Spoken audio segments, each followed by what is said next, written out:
अच्छे बच्चे कैसे बैठेंगे? बेटा आज हम अध्याय 2 शुरू कर रहे हैं।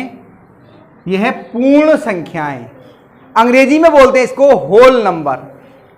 अब तक हमने बेटा ये काम करना बंद करिए, अब इधर ध्यान दीजिए, कॉपियां सब रख दीजिए, फिर बाद में ले लेना कॉपी से काम करना। अब तक हम लोगों ने प्राकृतिक संख्याएं सीखी थी। क्या सीखा था? प्राकृतिक संख्याएं। आज हम सीखेंगे पूर्ण संख्याएं। तो प्राकृतिक संख्याएं क्या होती हैं पहले वो देख लीजिए। सबसे छोटी प्राकृतिक संख्या कितनी है? 1, यानी कि 1 2 3 4 5 और लिखते चले जाइए, जहां तक चाहें लिख लीजिए। सबसे बड़ी प्राकृतिक संख्या नहीं लिख सकते, ये तो मालूम है। सबसे छोटी प्राकृतिक संख्या 1 है। पूर्ण संख्या और प्राकृतिक संख्या में बहुत मामूली सा अंतर है। पूर्ण संख्या कौन सी होती हैं?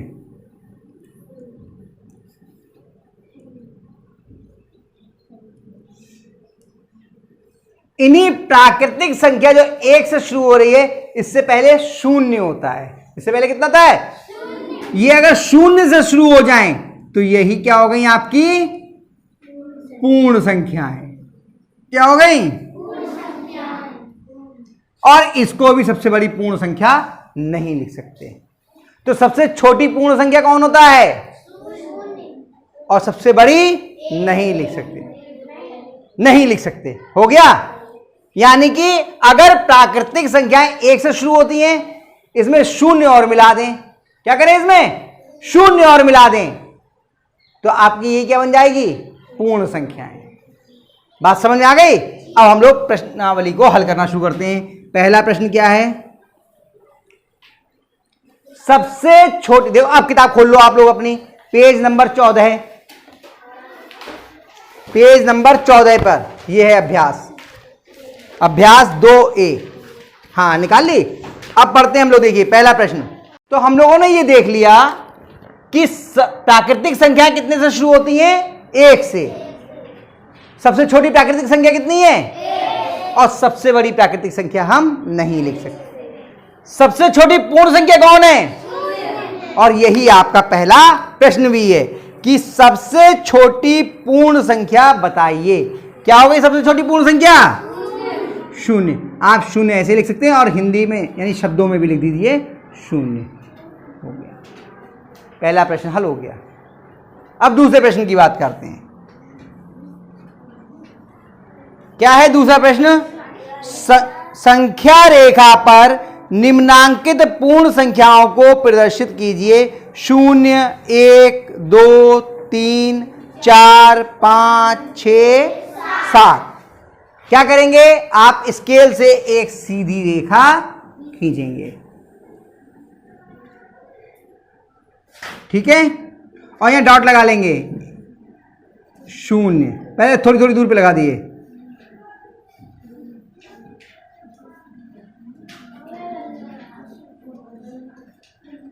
गिन लेंगे 0 1 2 3 4 5 6 7 और इन पे लिख देंगे डॉट लगा लगा के। साथ में नहीं लिखो बेटा, अभी मना करेंगे, तब आराम से लिखना, नहीं तो ना तो ये समझ में आएगा और ना ही आप लिख पाओगे। अच्छा पहले लिख करके भी क्या करोगे? अभी हम समय देंगे आपको लिखने का, है ना।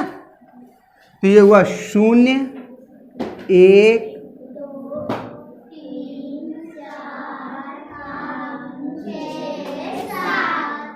यही तो लिखने थे। हो गया? आगे समझ में? अब तीसरा प्रश्न।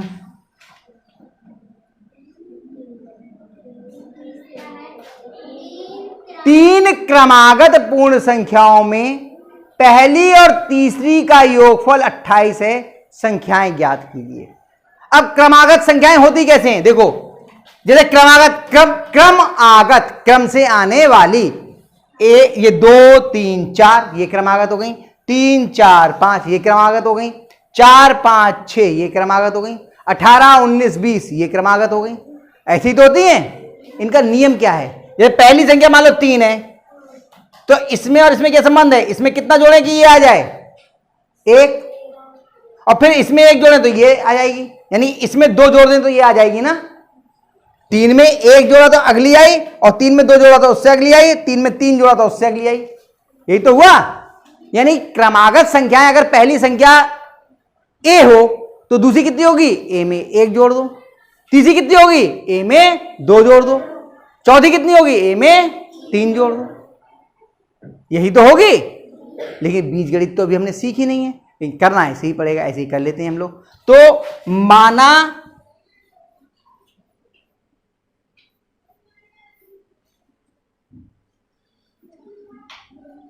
इसका तरीका क्या है, सुन लो। बल्कि एक काम करते हैं, आप ऐसे नियम समझ लो। अगर 3 क्रमागत संख्याएं हैं, कोई सी भी 3 क्रमागत संख्याएं ले लो, नियम से समझा देता हूं तो समझ में आ जाएगा। कोई सी भी 3 क्रमागत संख्याएं ले लेते हैं हम। जैसे हमने ली 3 4 5, कौन सी ले ली, 3 4, पहले सवाल समझ लो फिर उसके बाद में वो कर लेंगे हम लोग सवाल। 3 4 5, इसमें पहली संख्या क्या है और दूसरी संख्या क्या है और तीसरी संख्या क्या है। अगर पहली और तीसरी मालूम है, इसमें पहली तीसरी तो ही मालूम है, इन दोनों को जोड़ो, कितना हुआ, 8 का आधा करो, आ गई बीच की संख्या। और बीच वाली में से 1 घटाओगे तो ये आ जाएगी, 1 जोड़ोगे तो ये आ जाएगी, है ना। तो यही तो दिया है। 3 क्रमागत पूर्ण संख्याओं में पहली और तीसरी का योगफल, यानी कि पहली और तीसरी का योगफल दिया है, तो उसका अगर आधा कर दें तो बीच की संख्या आ जाएगी। तो चलो यही करते हैं। 3, ये 3 क्रमागत संख्याओं का नियम है, पहली और तीसरी मालूम हो, उनका योग मालूम हो, उसको आधा कर दो तो बीच वाली मिल जाती है। तो 3 क्रमागत संख्याओं में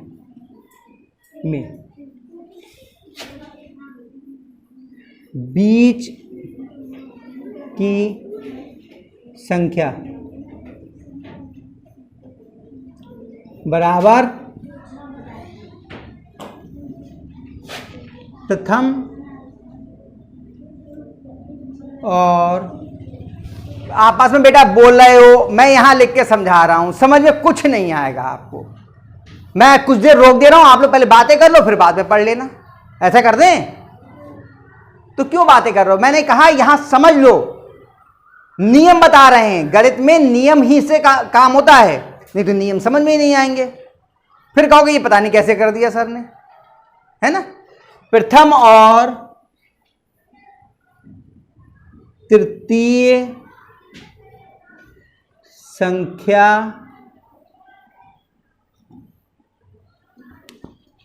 का योग मतलब जोड़ बटे 2। देखो बराबर के ठीक बीच में पहले मैंने लाइन खींची, फिर अंश वाली लाइन लिखी, फिर हर लिखा। आप लोग पहले अगर लिख लोगे तो ऊंचा नीचा हो जाएगा, इसलिए लाइन पहले खींच लेना। योगफल कितना दिया बताओ पहली और तीसरी का, 28, 28 बटे 2, 2 से काटो, 2 एकम 2, 2 एकम 2, 2 चौक 8, कितना, 2 एकम 2, कितना आ गया, 14। कितना आ गया, 14। यानी कि बीच की संख्या कितनी है, 14। तो पहली संख्या कितनी हो जाएगी, 1 होगी। अगर 3 संख्याएं हैं क्रमागत और बीच की संख्या 14 है, तो उससे पहले कौन सी होगी, और उसके बाद में, तो 3 संख्या कौन कौन सी हो गई, हुआ या नहीं हुआ।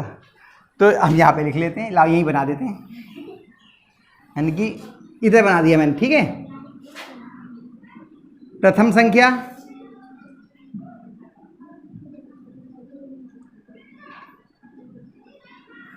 बराबर 14 माइनस 1 बराबर 13, सही है। द्वितीय संख्या यानी बीच की संख्या, सही है,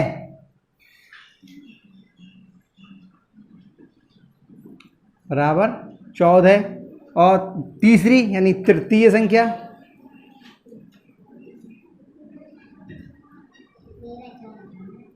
बराबर 14 प्लस 1 बराबर 15। आया समझ में? हमें सवाल में पहली और तीसरी संख्या का योगफल दिया था। अगर 3 क्रमागत संख्याएं हैं, पहली और तीसरी का योगफल मालूम हो तो उसे अगर 2 से भाग कर दें तो हमें बीच की संख्या मिल जाती है। अब देखो चौथा सवाल। अब यहां पे कह रहे हैं 3 क्रमागत संख्याओं में मध्य की संख्या मालूम है, यानी बीच वाली मालूम है। यहां पे हल करके निकाली, उसमें पहले से मालूम है, बीच की संख्या मालूम है। अब तो क्या, बीच वाली में से एक घटाओ तो पहली मिल जाएगी और एक जोड़ो तो बाद की। बस सिंपल सा सवाल हो गया। चौथा सवाल, मध्य की संख्या कौन सी है? कितनी दी है? 39 है। 30 ने 39, चलो। और प्रथम संख्या फिर कितनी हो जाएगी? पहली कौन सी हो जाएगी? हाँ बिल्कुल सही। कितनी हो जाएगी? 39 माइनस 1 बराबर,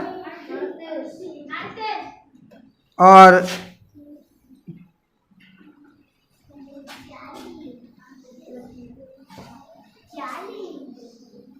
तृतीय संख्या कौन सी हो जाएगी?